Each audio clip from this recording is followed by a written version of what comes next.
میرا اور آپ کا تکلیف ایک جیسا ہے. میرا بھی اکلوتا بیٹا تھا, 6 بیٹی ہے, تو اس نے ایکسیڈنٹ کیا تھا تو شہید ہوا تھا. لیکن اس کے صلے میں اللہ تعالیٰ نے مجھے بہت نعمتیں دی.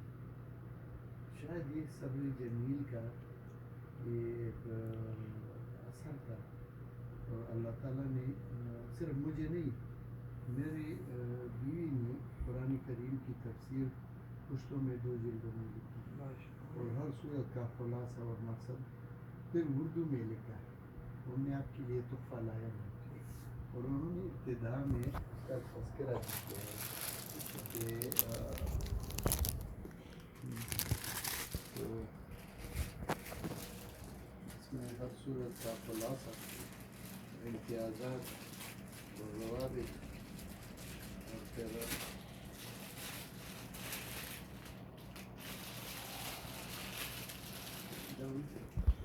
اس میں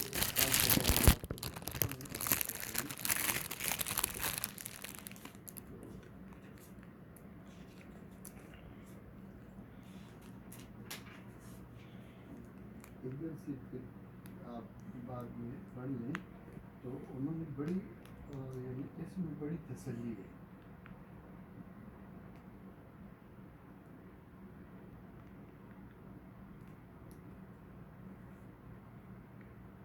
اور یہ شعر بھی اپنی طرف سے لکھی ہے.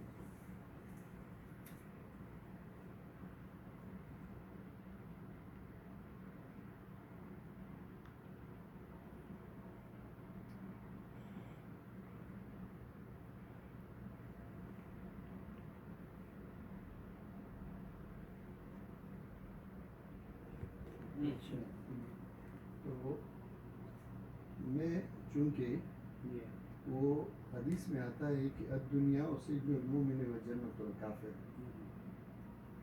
شراح نے تو اس کی بہت سی تشریحات کی ہے, لیکن میرے ذہن میں جو بات آئی ہے میں آپ کو اسی وجہ سے اس کا تذکرہ کرتا ہوں کہ شاید آپ سے میری تسلی بن جائے. جیل میں جب جیلی لوگ ہوتے ہیں اور ایک جیلی کی آزادی کا پروانہ آ جاتا ہے تو دوسرے جو جیلی ہوتے ہیں وہ خفا ہو جاتے ہیں کہ تو اب نکلنے والا ہے اور ہم جیل میں رہیں گے. لیکن جو نکلنے والا ہے اس کو خوشی محسوس ہوتی ہے. نشان مرد مومن بات گوئے جو مر گیا تر سنبر لگے. تو عارف بھائی کو تو اللہ تعالیٰ نے آپ جیسے لوگوں کی دعاؤں کا اور پھر علماء کی دعاؤں کا اثر ان کو پہنچا ہوگا. انشاءاللہ اس کو اللہ تعالیٰ نے, ہماری امید ہے کہ مغفرت کی ہوگی اور ان کو بڑا مقام دیا ہوگا. لیکن اس کے سلے میں آپ کو بہت سی نعمتیں ملیں گی.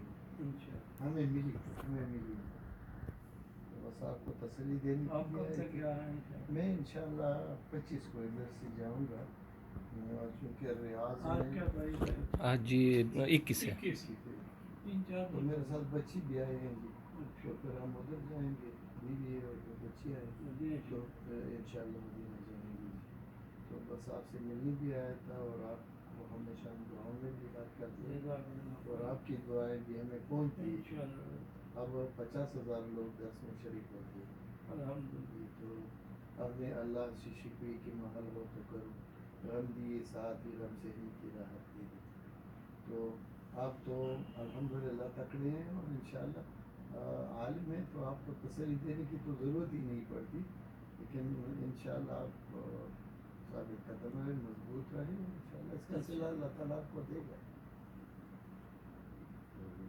ٹھیک ہے, آپ سے دعا کیجیے کہ اللہ تعالیٰ اللہم اغفر له وارحمه ونور قبره ولا تعذبه واغسل خطاياه بالماء والثلج والبرد ونقه من الذنوب كما ينقى الثلج من الدنس. اللهم اجعل قبره روضة من رياض الجنة. اللهم اجعل قبره روضة من رياض الجنة. اللهم اجعل قبره روضة من رياض الجنة ولا تجعل قبره صلى الله تعالى على خير.